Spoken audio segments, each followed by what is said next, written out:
We're at the last day of COP28 UAE in 2023, and it's a beautiful day. We've had some really high action drama unfolding, and that being said, we've got somebody who's been here since COP1. This is precious.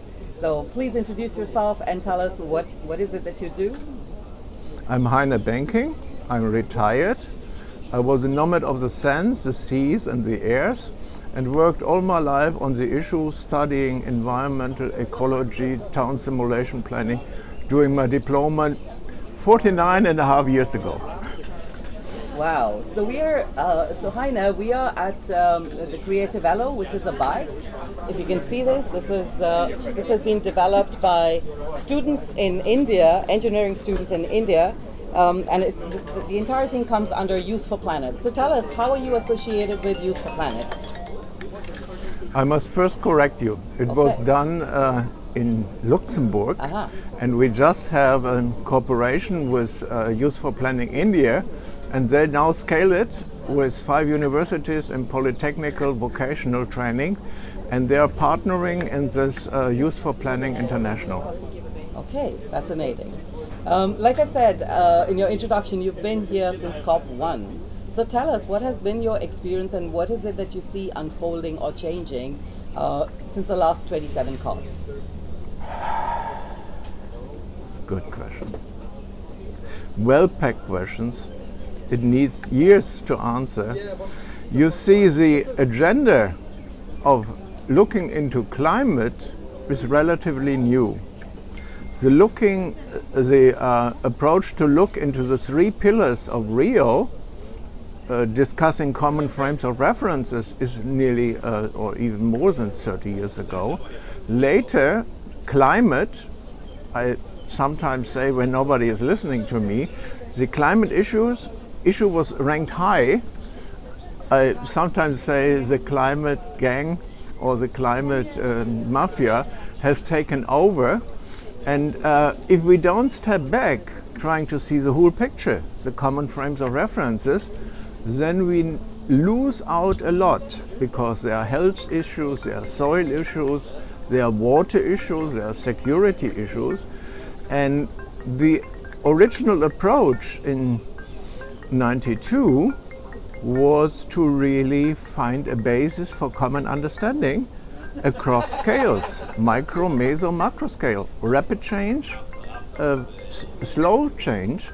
So actually that's my professional work, and I feel we made much progress, much awareness has been reached, but the whole problem is how to involve the people, how to involve the partnerships and not just the parties. So it's really a multi-stakeholder dilemma. And when preparing Rio with UNU, United Nations University, and UIA, Union of International Associations in Brussels, they tabled the intersectorial strategic dilemma. We have to put all onto the table and see the big picture, the macroscope, and not just the microscope or the mesoscope. So anyway, I don't want to be complicated. What I see is that with the goal 17, we have made a very tricky, we went onto shifting sands, because in the original draftings, goal 17, by this wise advisors trying to convince the parties to adopt the goal 17. Goal 17, like goal 16, is a meta goal. So peace, justice is a meta goal. And even so, more is 17. And in the original documents, it is written with the task of goal 17, with all its sub-goals, strengthening the means of implementation and supporting global partnerships. And when this was tabled, I wrote a couple of articles about it.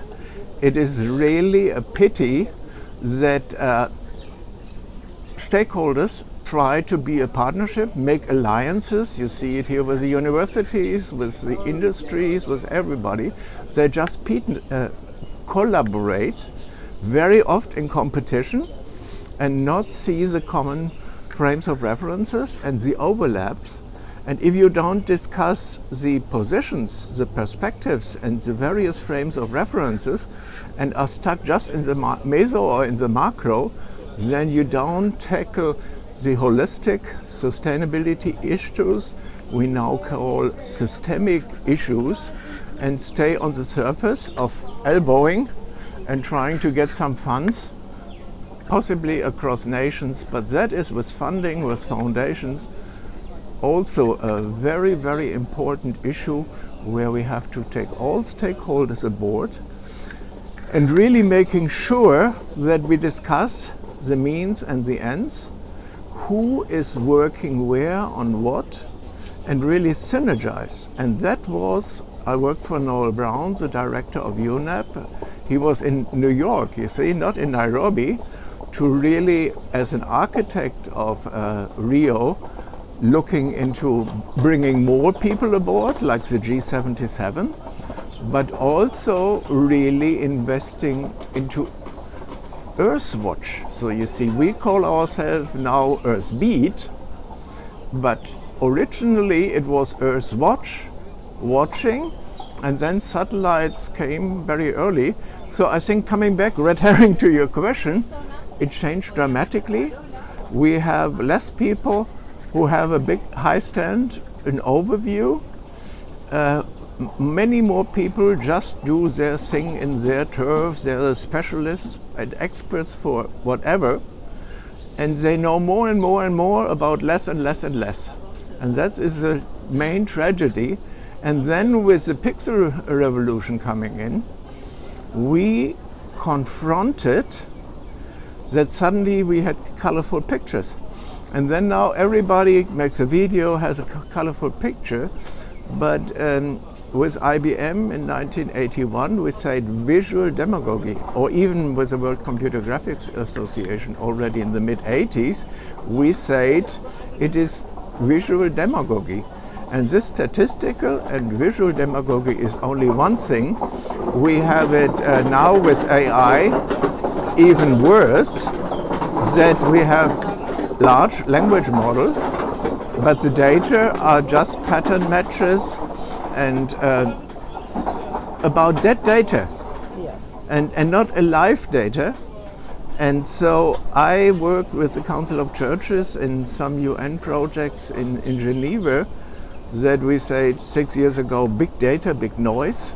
So I feel having all this picture for wonderful pictures and videos is perfect.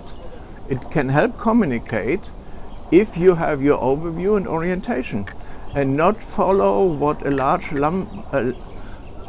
language machine is bringing you as maybe fake news and giving you something which is intransparent, you cannot really control and understand.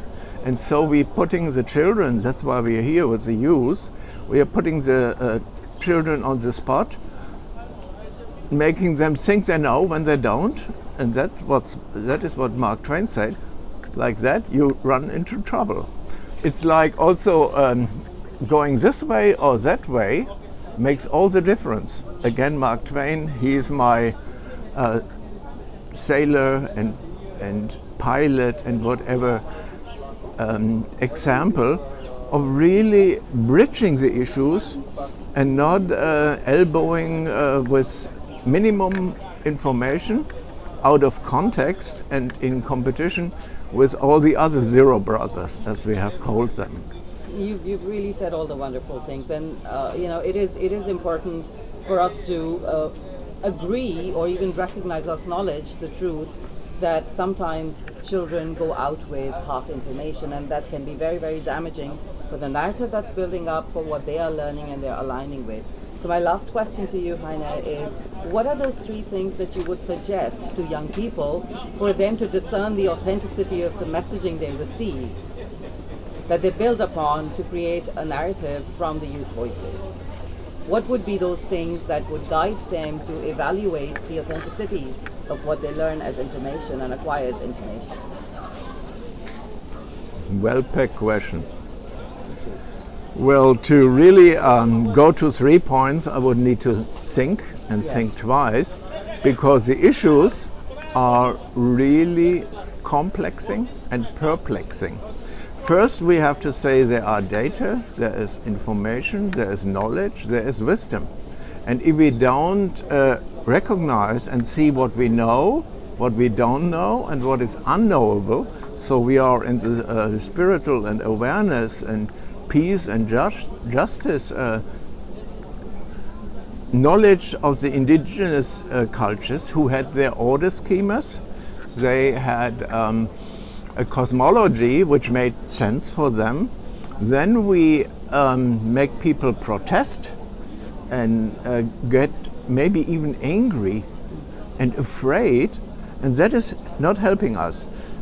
Making active protest is one thing, but if you don't know what you're talking about, if you don't come to informed decisions, if you look into transforming policy and democracy and social cultural fabric, then we are barking up at the wrong tree and only taking one slice of a big pizza. All right. That is definitely directional. Thank you so much, HEiner, and we hope to see you in Azerbaijan at the next COP. Thank you, and have a wonderful rest of the trip. Thank you. Bye-bye.